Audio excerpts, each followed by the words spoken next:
आप सभी को जय मसीह की। ज्योति जी शो में आप सभी का एक बार फिर से स्वागत करती हूँ और धन्यवाद देती हूँ उस परमेश्वर पिता का कि उसने आज फिर से हम सबको एक बार फिर से मिलाया। और मैं अपनी सीरीज़ को कंटिन्यू करते हुए आज उत्पत्ति 5 पढ़ने जा रही हूँ और उसकी जो आयतें हैं वो 32 आयतें हैं उसके अंदर कुल मिला के। तो आइए मेरे साथ में वचन में बैठें और शांत होकर के इन बातों को सुने, जिससे कि हमारा अपना ज्ञान भी बढ़े और परमेश्वर पिता हमसे खुश हो जाए कि हम उसके वचनों को पढ़ते हैं और बहुत शांति के साथ सुनते हैं। तो चलते हैं।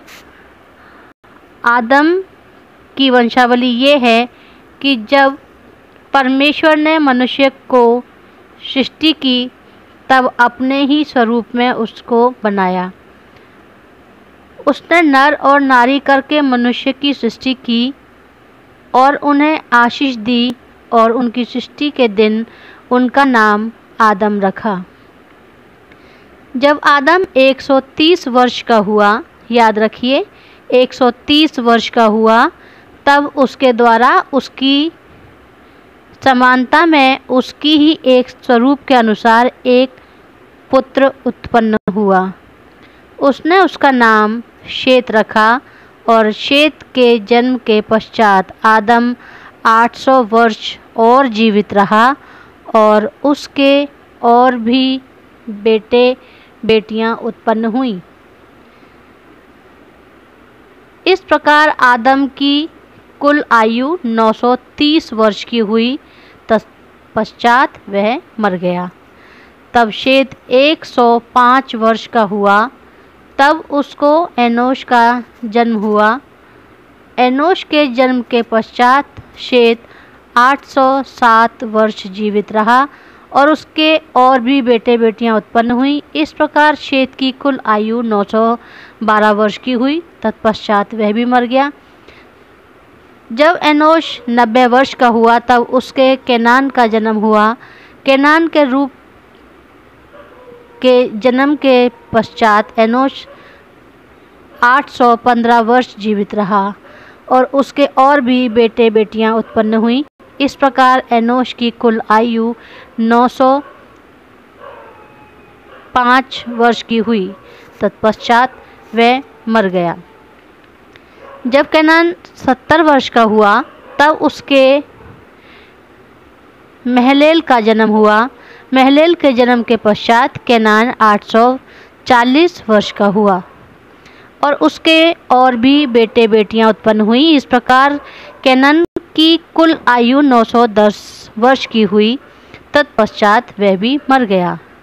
तब महलेल 65 वर्ष का हुआ, तब उसने बेरेत को जन्म दिया और बेरेत के जन्म के पश्चात महलेल 830 वर्ष जीवित रहा।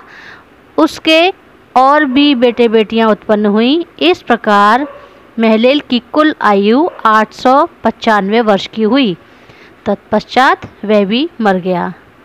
जब येरेद 162 वर्ष का हुआ तब उसके हेनोक का जन्म हुआ।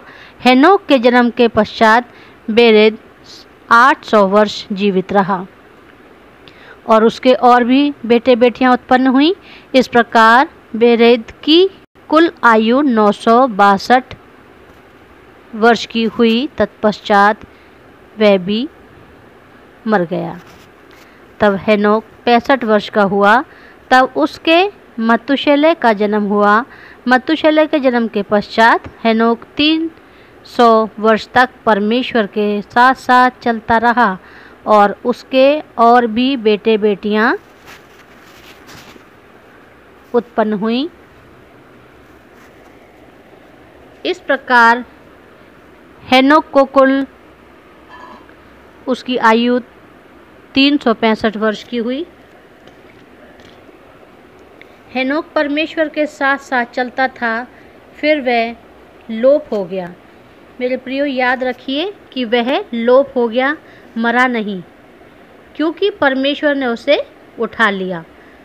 जब मतुशेलह 185 वर्ष का हुआ तब उसने लेमेक को जन्म दिया। लेमेक के जन्म के बाद मतुशेलह 785 वर्ष जीवित रहा और उसके और भी बेटे बेटियां उत्पन्न हुई। इस प्रकार मतुशेलह की कुल आयु 69 वर्ष की हुई। तत्पश्चात वह मर गया। तब लेमेक 182 वर्ष का हुआ। तब उसने एक पुत्र को जन्म दिया। उसने ये कहकर उसका नाम नू रखा, यहोवा ने जो पृथ्वी को शाप दिया है उसके विषय यह लड़का हमारे काम में और उस कठिन परिश्रम में जो हम करते हैं हमको शांति देगा। नू के जन्म के पश्चात लेमेक 595 वर्ष जीवित रहा और उसके और भी बेटे बेटियां उत्पन्न हुईं। इस प्रकार लेमेक की कुल आयु 777 वर्ष की हुई। तत्पश्चात वह मर गया और नू 500 वर्ष का हुआ और नू से शेम और हाम और येपेत का जन्म हुआ। ये परमेश्वर का वचन है। इसे पढ़े जाने और सुने जाने पर परमेश्वर हमें आशीष दे। आमीन। आप सभी को जय मसीह की। प्रभु आपको आनंदित रखे, खुश रखे। जय मसीह की।